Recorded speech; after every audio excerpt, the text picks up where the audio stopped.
మీ video editing అందరికన్నా different గా కనిపించాలంటే మీరు డిఫరెంట్ వీడియో ఎడిటింగ్ టెక్నిక్స్ ని యూజ్ చేయాలి. అందులో మోస్ట్ పాపులర్ అండ్ చాలా సింపుల్ ట్రిక్ వచ్చి మీ టెక్స్ట్ ని బ్యాక్గ్రౌండ్ లో ప్లేస్ చేయడం.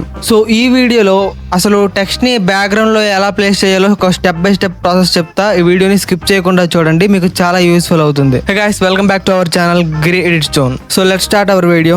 మీరు రీల్స్ ఆర్ సినిమాటిక్ వీడియోస్ లో చూసే ఉంటారు, బ్యాక్గ్రౌండ్ ఒక టెక్స్ట్ లేయర్ ని బ్యాక్గ్రౌండ్ ఆబ్జెక్ట్ వెనక ప్లేస్ చేస్తూ ఉంటారు. సో అది చూడడానికి కొంచెం ప్రొఫెషనల్ గా ఉంటుంది అండ్ సబ్జెక్ట్ వెనక ప్లేస్ చేయడం వల్ల ఒక స్పేస్ ని కూడా అది కవర్ చేస్తుంది. ఎంటీ స్పేస్ ని ఫిల్ చేయడం వల్ల ఒక మంచి లుక్ వస్తుంది. మనం వ్యూవర్ అటెన్షన్ ని కూడా గ్రాబ్ చేయొచ్చు. So let's start our video. So first ఏంటంటే క్యాప్కట్ ఓపెన్ చేసి న్యూ ప్రాజెక్ట్ మీద క్లిక్ చేయండి. అండ్ న్యూ ప్రాజెక్ట్ మీద క్లిక్ చేశాక ఒక వీడియోని ఇంపోర్ట్ చేసుకోండి. లైక్ నేను ఇప్పుడు ఈ వీడియోని ఇంపోర్ట్ చేసుకుంటున్నాను. దాన్ని టైమ్ లైన్లోకి ఇలా డ్రాగ్ చేయండి. డ్రాగ్ చేసిన తర్వాత టెక్స్ట్ లేయర్ని యాడ్ చేయాలి. ఇప్పుడు లైక్ టెక్స్ట్ లేయర్లోకి వెళ్ళి ఇప్పుడు ఆ ప్లస్ బటన్ నొక్కితే టెక్స్ట్ లేయర్ ఒకటి యాడ్ అయింది. ఇప్పుడు టెక్స్ట్ని మనం ఎంటర్ చేయాలి. మనం ఏం ఎంటర్ చేయాలనుకుంటున్నాము, నేను ఎమోషన్ అని ఎంటర్ చేద్దాం అనుకుంటున్నాను. Like emotion. సో ఇప్పుడు ఎమోషన్ అని ఎంటర్ చేశాను, దాన్ని స్కేల్ అప్ చేసుకున్నాను లైక్ ఫ్రేమ్కి సెట్ అయ్యేలాగా. సో ఇప్పుడు మనం ఇక్కడ ఫాంట్స్ ఉంటాయి, మనం ఇక్కడ ఫాంట్స్ని చేంజ్ చేసుకోవచ్చు మనకు నచ్చిన ఫాంట్. సో ఇప్పుడు నేను ఈ ఫాంట్ని సేవ్ చేసుకుంటున్నాను. చూడండి లైక్ ఇవన్నీ ఇక్కడ క్యాప్కట్లో ఉన్న ఇన్బిల్ట్ ఫాంట్స్. సో ఫాంట్స్ని చేంజ్ చేశాక ఫాంట్ని సెలెక్ట్ చేశాక ఇప్పుడు నేను ఇక్కడ చిన్న టిల్ట్ యాడ్ చేశాను. లైక్ ఇప్పుడు కొంచెం టెక్స్ట్ కొంచెం వంగినట్టుగా ఉంటుంది. సో ఇప్పుడు మనం టెక్స్ట్కి కలర్ యాడ్ చేయాలి. సో ఇప్పుడు నేను ఇక్కడ కలర్ ప్యానల్లోకి వెళ్ళి లైక్ ఎల్లో కలర్ యాడ్ చేశాను. చూడండి ఎల్లో కలర్ అయితే యాడ్ చేశాను. సో అలా స్క్రోల్ చేస్తే కింద మనకి షాడో అని ఉంటుంది.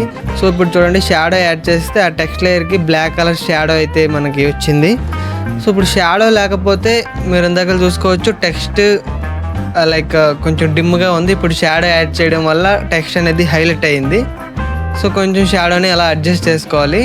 సో అడ్జస్ట్ చేశాక ఆ రిమైనింగ్ ఉన్న పార్ట్ని అయితే కట్ చేస్తాను, మీరు చూసుకోవచ్చు.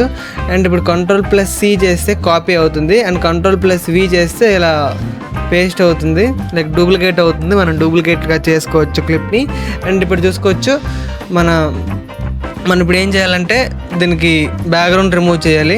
సో ఇలా ఆటో రిమూవల్ క్లిక్ చేశాను, లైక్ ఇప్పుడు బ్యాక్గ్రౌండ్ అయితే రిమూవ్ అయింది. ఇప్పుడు మనం టెక్స్ట్ లేయర్ని చూడండి, ఇది బ్యాక్గ్రౌండ్ రిమూవ్ అయింది. సో ఇప్పుడు మనం ఏం చేయాలంటే టెక్స్ట్ లేయర్ని కిందకి తీసుకొని రావాలి, ఆ బ్యాక్గ్రౌండ్ లేయర్ని పైకి తీసుకొని వెళ్ళాలి.